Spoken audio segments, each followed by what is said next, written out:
Continuando o finalzinho do capítulo 12, os 3 últimos versos, diz assim, 1 Samuel 12, 23. E quanto a mim, longe de mim, que eu peque contra o Senhor, deixando de orar por vós, antes vos ensinarei o caminho bom e direito. Esse era o líder que Samuel era.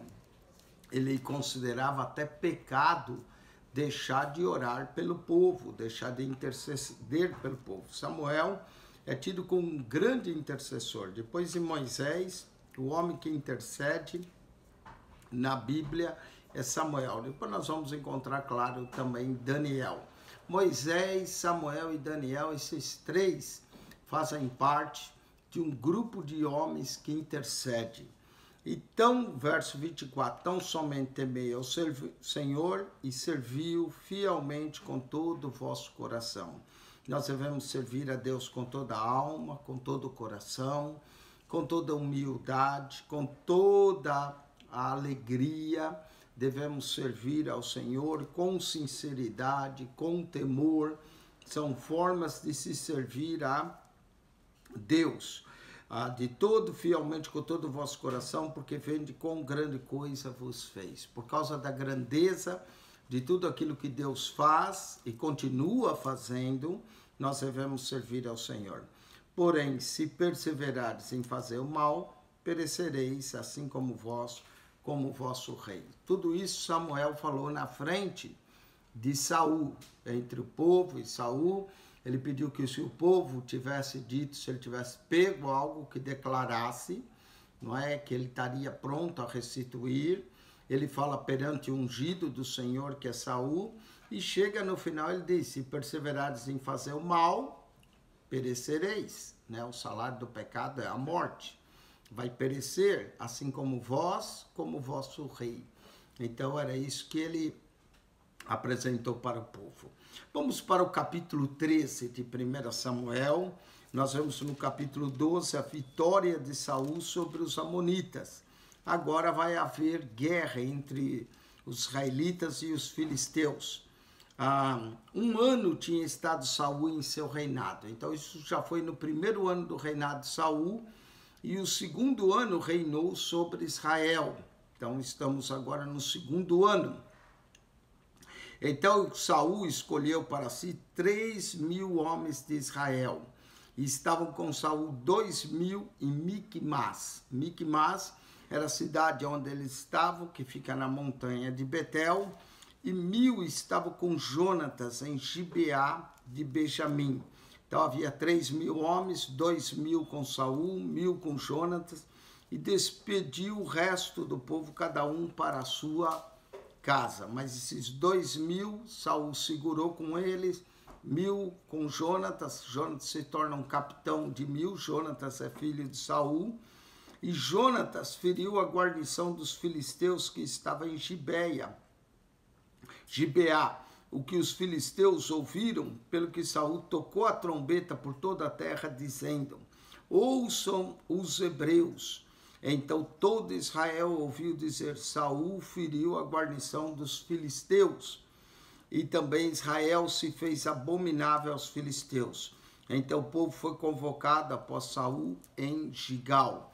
Então Saul faz uma convocação para que o povo venha, porque eles feriram a guarnição dos filisteus em Gibeá. E claro, Israel vai se tornar abominável aos filisteus. Então todo o povo foi convocado após Saul em Gigal. E os filisteus se ajuntaram para pelejar contra Israel. Essa peleja entre filisteus e Israel ocorre no tempo dos juízes, ocorre no tempo de Josué, essa peleja contra os filisteus, e vai ocorrer por todo o período dos reis, não é? Sansão mesmo destruiu muito dos filisteus, mas eles se levantam e continuam pelejando. Então o verso 5 diz, e os filisteus se ajuntaram para pelejar contra Israel, 30.000 carros e 6.000 cavaleiros. É muita gente, 30.000 carros, 6.000 cavaleiros, e o povo em multidão como a areia que está à borda do mar. E subiram-se e acamparam-se em Micmas, ao oriente de Bet-Avém. Então a guarnição dos filisteus era muito grande. Vendo, pois, os homens de Israel que estavam em angústia, porque o povo estava apertado, o povo se escondeu pelas cavernas, e pelos espinhais, e pelos penhascos, e pelas fortificações, e pelas covas. Então, aonde eles podiam achar esconderijo, os homens de Israel se esconderam. Se esconderam uma parte nas cavernas, outra entre os espinhais, e outras entre os penhascos, outras pelas fortificações e pelas covas, por onde eles podiam se esconder. E os hebreus passaram o Jordão para a terra de Gade, a Gileade. Lembra que Gade fica do outro lado do Jordão. Então muitos hebreus foram para a tribo de Gade, a Gileade. Estando Saul ainda em Gigal, todo o povo veio atrás dele, tremendo. O povo estava com medo dos filisteus. Era muita gente, 30 mil carros, 6 mil cavaleiros. Povo, multidão como areia que está junto ao mar. Vieram todos a Saul e vieram tremendo com medo. E esperou 7 dias até o tempo que Samuel determinara. Então, ele não foi à batalha, ele recebeu uma ordem de Samuel para esperar. Não vindo, porém, Samuel a Gigal, o povo se espalhava dele. Aqui nós vamos ver o primeiro erro de Saul. Logo no 2º ano do seu reinado, quando ele estava em Micmas, ali acampado, ele deveria esperar Samuel para o sacrifício. Ele não tinha autorização para fazer o sacrifício. Como é terrível, como Deus tem problema com gente que não respeita a autoridade. Gente que faz coisas que não é da sua alçada fazer. Foi o primeiro erro de Saul, querer sacrificar ao Senhor, sendo que ele não era sacerdote para sacrificar, sendo que ele deveria aguardar a Samuel para o sacrifício. Verso de número 9, aqui está o primeiro erro de Saul, entre mais outros erros que vai acontecer, não é? Como desobediência, como soberba, como ódio, como perseguição a Davi, como influência maligna, um espírito mau o perturbava, em 1 Samuel 16:14, e finalmente o seu próprio suicídio, né? Como consultar também a feiticeira de Endor, capítulo 28 do livro 1 Samuel. Então, Saul cometeu diversos erros, e aqui é um erro tremendo que ele vai cometer, porque ele vai se meter a oferecer holocaustos, sendo que não era da sua alçada a fazer.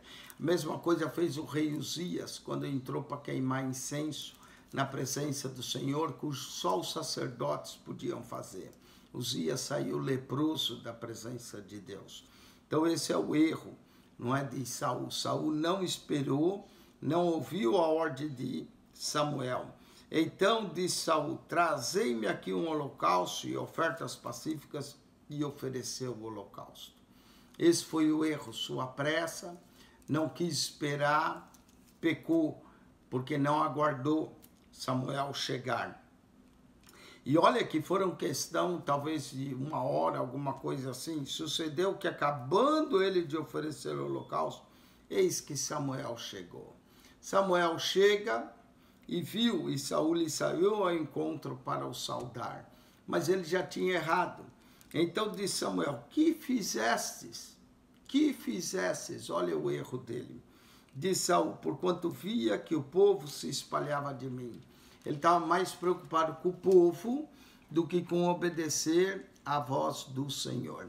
Esse é um problema de qualquer líder, quando começa a se preocupar muito com o povo, e não que o líder não deva se preocupar, deve, mas que começa a querer ouvir mais a voz do povo do que a voz de Deus.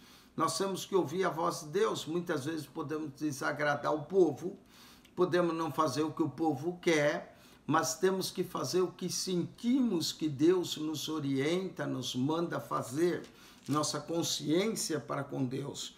Mas olha o erro de Saul: porque via que o povo se espalhava de mim e tu não vinhas. nos dias aprazados. Na verdade, Samuel vai chegar no dia que ele marcou. Só chegou algumas horas mais tarde. E os filisteus já tinham se juntado em Micmas. Os filisteus estavam em Micmas e iam continuar lá. Não é? E eu disse, agora descerão os filisteus sobre mim a Gigal, e ainda a face do Senhor. Não orei. Olha aí, ele mesmo declara o seu erro, que ele fez algo sem orar.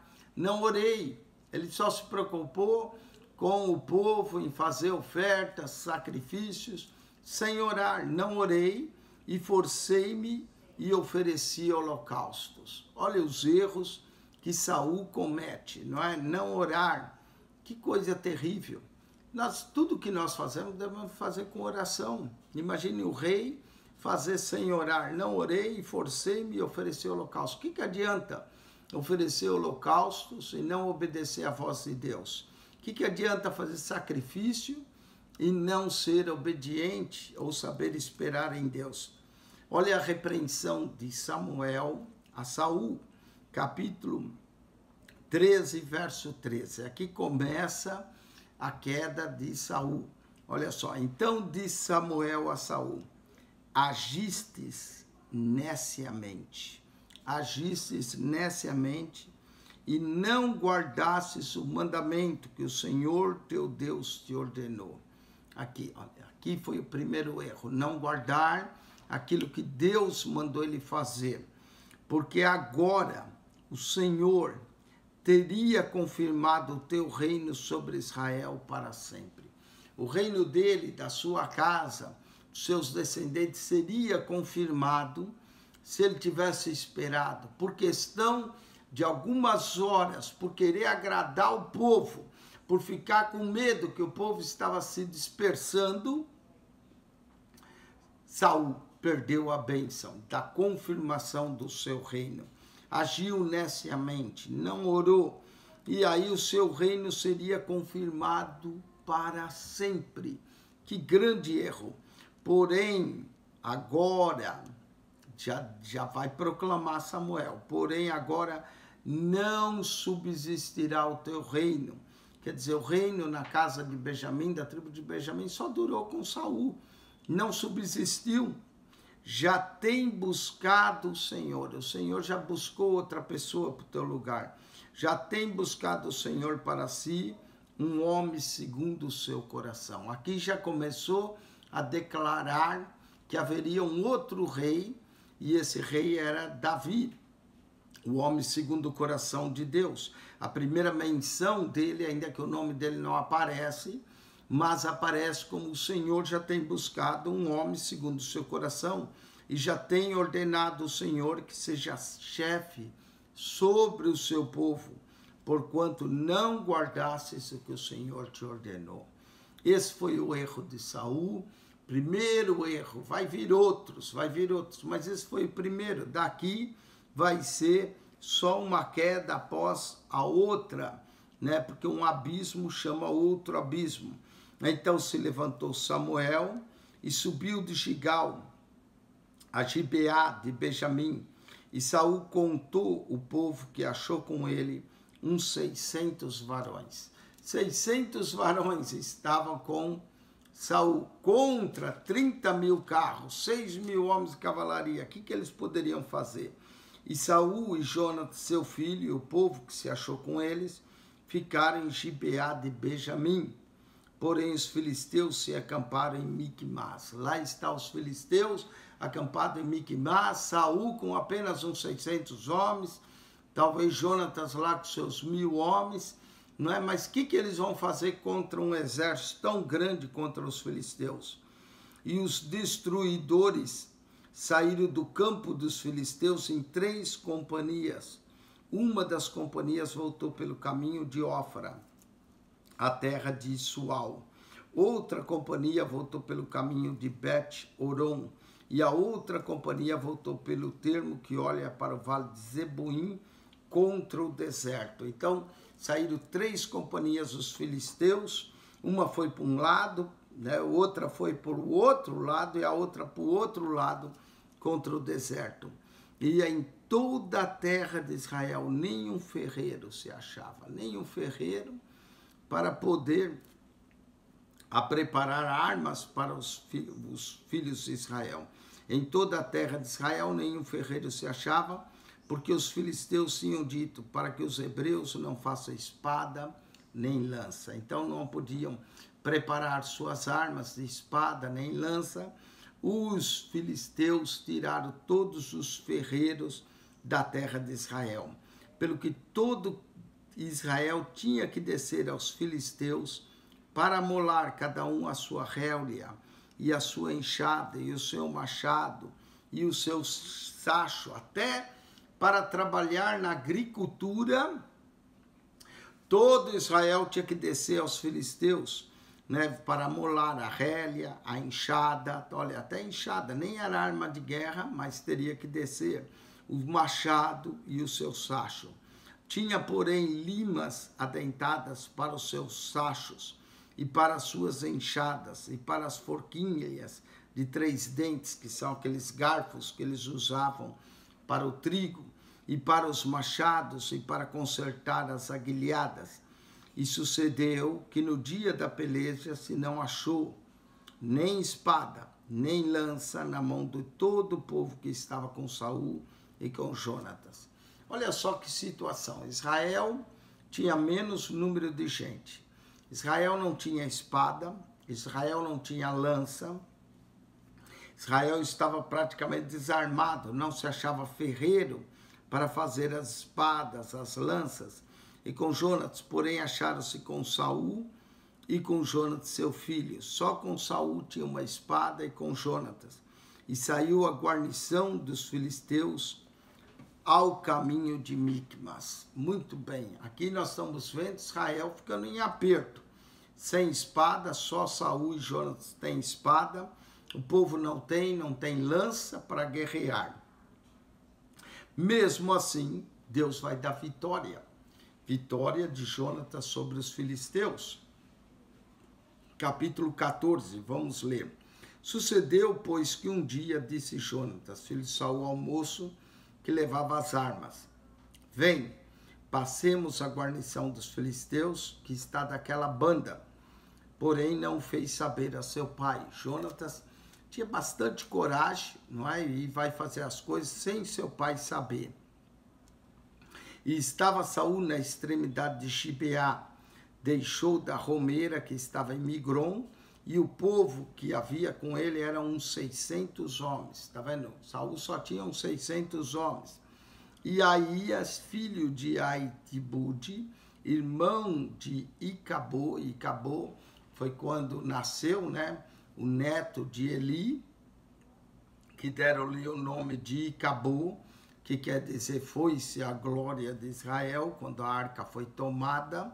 E Aías, filho de Aitibu, irmão de Icabô, filho de Finéias, filho de Eli, sacerdote do Senhor em Siló. Tá vendo? Icabô era o irmão dele, né, Aías, que era irmão de Icabô, sacerdote do Senhor em Siló, trazia o efode. Porém, o povo não sabia que Jonatas tinha ido. Eles traziam o efode para consultar ao Senhor, mas não sabia que Jonatas já tinha passado a guarnição. E nas passagens pelas quais Jonatas procurava passar a guarnição dos filisteus, dessa banda havia uma penha aguda, uma grande pedra aguda, e da outra banda uma pedra aguda, e era o nome de um Bozés, e o nome da outra Sené, né? 2 pedras agudas, uma chamada Bozés e a outra Sené. Uma penha para o norte estava de fronte de Micmas, e a outra para o sul, de fronte de Gibeá. Então, essas 2 penhas, uma para o norte, de fronte de Micmas, e a outra de fronte de Gibeá. Disse, pois, Jonatas ao moço que levava as armas: venha, passemos a guarnição desses incircuncisos, é como eles chamam os filisteus, porventura operará o Senhor por nós. Jonatas fez algo ousado, algo com fé em Deus. Ele disse: o Senhor operará por nós, porque para com o Senhor não há nenhum impedimento há de livrar com muitos ou com poucos. Foi algo atrevido, foi algo ousado, mas foi algo com muita fé, porque Jonatas diz, para o Senhor não havia impedimento para livrar nem com muitos ou com poucos. Que verso maravilhoso, não é? Para o Senhor não há impedimento para livrar, nem com muitos ou com poucos. Então o seu pajem de armas lhe disse, faze tudo o que tens no coração, volta eis aqui contigo conforme o teu coração. Então só Jonatas, seu pajem de armas, está indo ele para livrar Israel. Disse, pois, Jonatas, eis que passaremos aqueles homens e nos descobriremos a ele. Quer dizer, Jonatas estava disfarçado, falou, nós vamos passar esses homens e depois nós vamos descobrir a eles. Se nos disserem assim, olha o sinal, parai até que chegamos a vós, então ficaremos no nosso lugar e não subiremos a eles. Esse era o sinal. Jonatas diz que ia passar, se eles o vissem, parai e até que cheguemos a vós, então ficaremos em nosso lugar, não subiremos. Porém, dizendo assim, subi a nós, então subiremos, pois o Senhor os tem entregado na nossa mão, e isso nos será por sinal. Então foi o sinal que Jonatas pediu. Nós vamos passar, se os homens mandar a gente parar e eles vierem até nós, então nós vamos ficar parados, porque não é a vontade de Deus. Mas se eles dizerem, suba a nós, esse é o sinal que Deus nos deu. Descobrindo-se eles, pois, a guarnição dos filisteus, disseram os filisteus, eis que já os hebreus saíram das cavernas em que se tinham escondido. E os homens da guarnição responderam a Jonatas e ao seu pajem de armas, disseram, subi a nós, e nós vos ensinaremos. E disse Jonatas, seu pajem de armas, sobe atrás de mim, porque o Senhor os tem entregado na mão de Israel. Praticamente Jonatas, seu pajem, sobe contra os filisteus. Então subiu Jonatas com os pés e com as mãos e o seu pajem de arma atrás dele, e caíram diante de Jonatas, e o seu pajem de arma os matava atrás deles. Então Jonatas vai derrubando os homens dos filisteus, e o pajem de arma só vai, matando um por um. E sucedeu essa primeira derrota em que Jonatas, seu pajem de armas, feriram até uns 20 homens, quase no meio de uma gera de terra, que uma junta de bois podia lavrar. Então veja bem, naquela gera de terra ali, eles acabaram ferindo 20 homens. Só Jonatas, sozinho, feriu 20 homens com seu pajem. E houve tremor no arraial, no campo, em que todo o povo, também a mesma guarnição, e os destruidores temeram, e a terra se alvoroçou, porquanto era o tremor de Deus. Houve tremor no arraial. Parece que houve um terremoto no arraial. Isso quer dizer um tremor lá no arraial e no campo, em todo o povo, e também a mesma guarnição, e os destruidores tremeram. E até a terra se alvoroçou, porque era tremor de Deus. Veio um terremoto ali, depois que Jonatas derrubou esses homens, houve um tremor e aí todos temeram. Olharam, pois, as sentinelas de Saul em Gibeá de Benjamim, e eis que a multidão se derramava e fugia, batendo-se. Então começaram todos a fugir. Jonatas destruiu uns 20 homens, mas o tremor de Deus, veio um temor sobre os filisteus e começaram a fugir. Disse então Saul ao povo que estava com ele, ora, contai e vede quem é que saiu de entre nós. E contaram, e eis que nem Jonatas, nem o seu pajem de armas estava ali. Lembra que Saul não sabia. Então Saul disse a Aías, trazei aqui a arca de Deus, porque naquele dia estava a arca de Deus com os filhos de Israel. Lembra que a arca já tinha regressado dos filisteus. E sucedeu que, estando Saul ainda falando com o sacerdote, o alvoroço que havia no arraial dos filisteus ia crescendo, muito se multiplicava, pelo que disse Saul ao sacerdote, retira a tua mão. Então Saul e todo o povo que havia com ele se ajuntaram e vieram à peleja. E eis que a espada de um era contra o outro. E houve muito grande tumulto. Entre os filisteus, o tumulto se alvoroçou de tal forma que a espada de um ficou contra a do outro. Quando Saul chega, eles já estão se ferindo um ao outro. Também com os filisteus havia hebreus, como dantes, que subiram com eles ao arraial em redor. E também esses se juntaram com os israelitas que estavam com Saul e Jonatas. Ouvindo, pois, todos os homens de Israel que se esconderam pelas montanhas de Efraim, que os filisteus fugiam, eles também os perseguiram perto na peleja. E começaram a sair das cavernas, dos esconderijos. Assim, livrou o Senhor a Israel naquele dia, e o arraial passou a Bet-Avém. Olha só, em Bet-Avém passou o arraial dos filhos de Israel. Foi grande a vitória naquele dia. Tudo começou pela coragem e ousadia de Jonatas. Depois a ação de Deus em mandar um tremor entre os filisteus. E estavam os homens de Israel já exaustos naquele dia. Porquanto Saul conjurava o povo, dizendo, olha a conjuração de Saul, maldito o homem que comer pão até a tarde, para que me vingue dos meus inimigos, pelo que todo Israel se absteve de provar pão. Então ele fez uma conjuração, um voto, que ninguém devia comer pão. Só que Jonatas, claro, não vai ouvir esse voto. E todo o povo chegou a um bosque, e havia mel na superfície do campo. E chegando o povo ao bosque, eis que havia um manancial de mel, porém ninguém chegou a mão à boca, porque o povo temia a conjuração. Saul tinha conjurado, maldito aquele que comer até a tarde. Era a conjuração que foi feita por Saul. Não é interessante que também mais tarde Saulo, quando estava preso, 40 judeus também conjuraram sobre pena de morte que não comeria até que matasse Saulo, não é? Essa foi a conjuração de Saul aqui. Saul disse que ninguém podia comer até que ele vingasse todos os seus inimigos. E o povo, apesar de ver o mel saboroso, com fome, ninguém tocou, porque temia a conjuração. Porém, Jonatas, verso 27, não tinha ouvido quando seu pai conjurava o povo. Ele não ouviu, ele vai fazer na ignorância. E estendeu a ponta da vara que tinha na mão e molhou no favo de mel, e tomando a mão à boca, aclararam-se os seus olhos, né? Aclararam seus olhos voltou.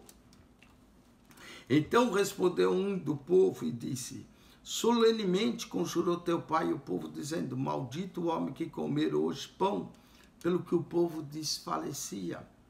Então disse Jonas, meu pai tem turbado a terra. Agora até o próprio Jonas vai reconhecer os erros de Saul.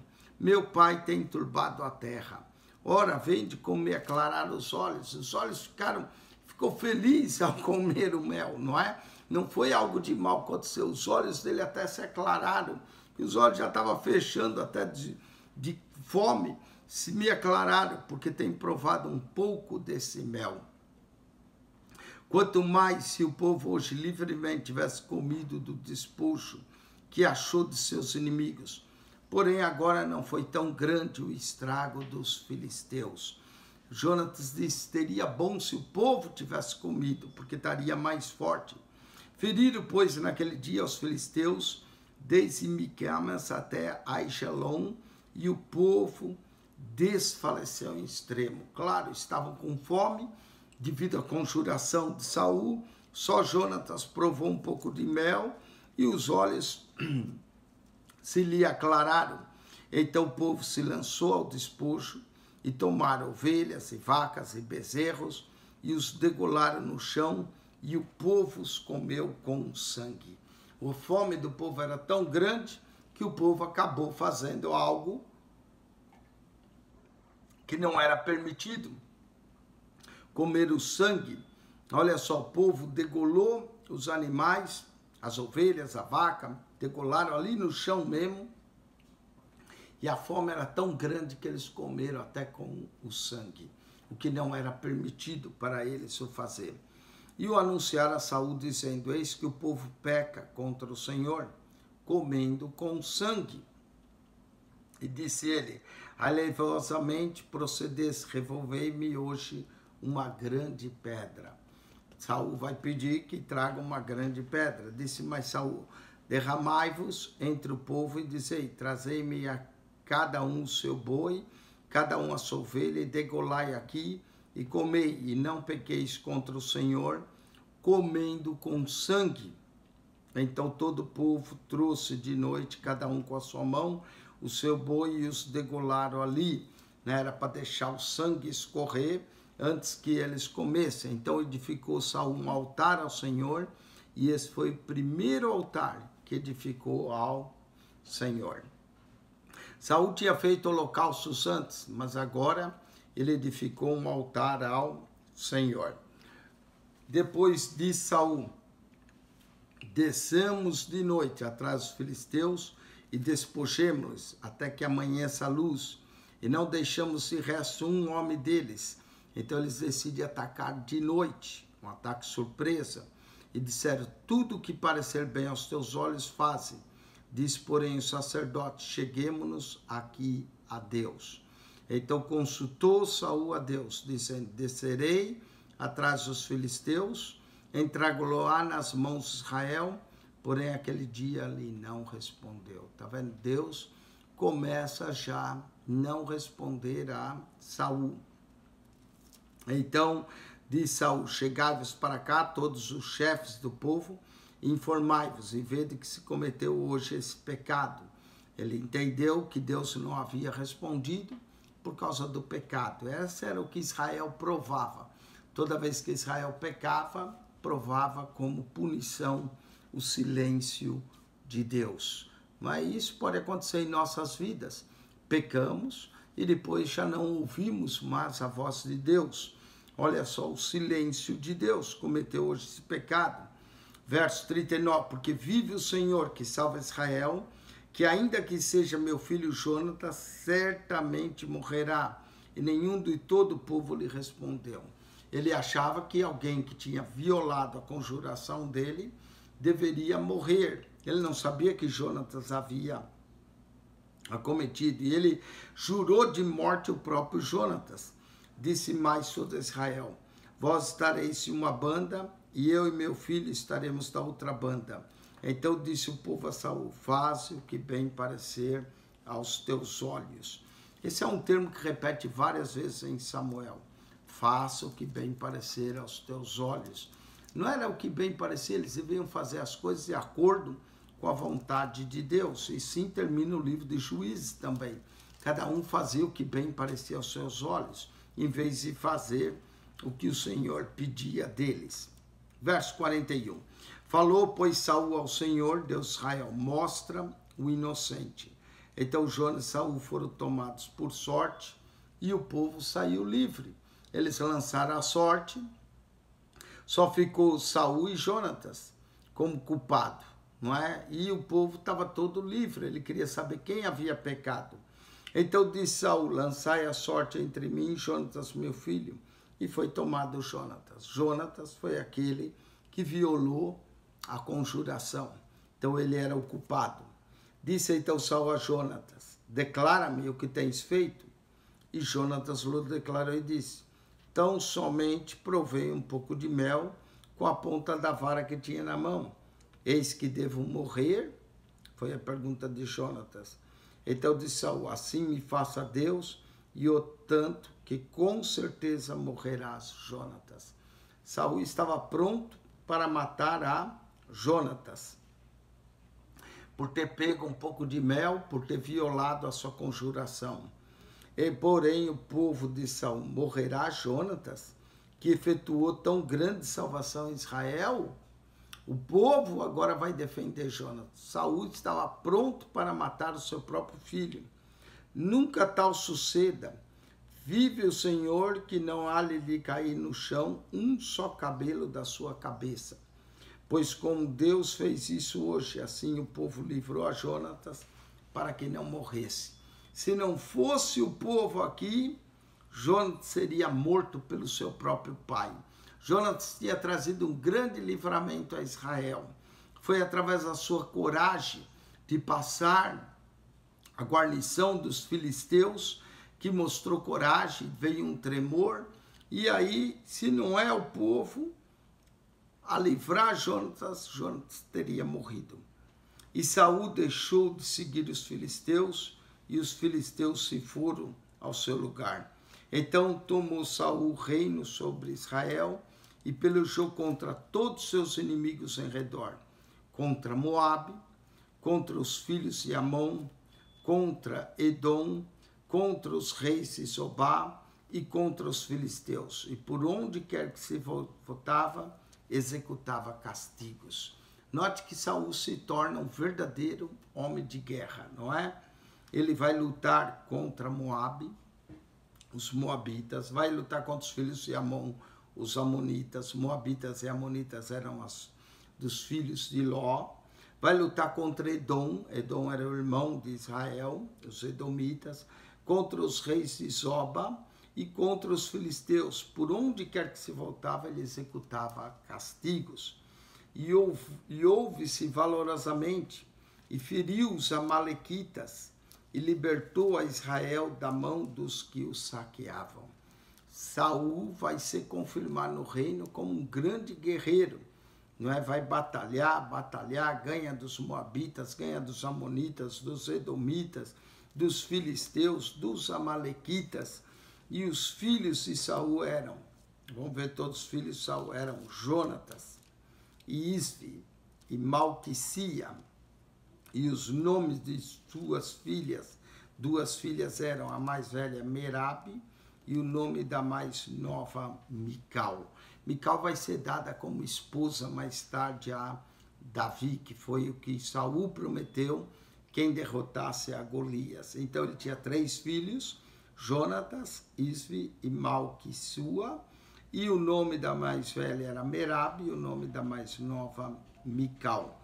E o nome da mulher de Saul, Aionã, filha de Aimaas, e o nome do general do exército, Abner, filho de Ner, tio de Saul. Então, o general do seu exército, Abner, era seu primo, na verdade, não é?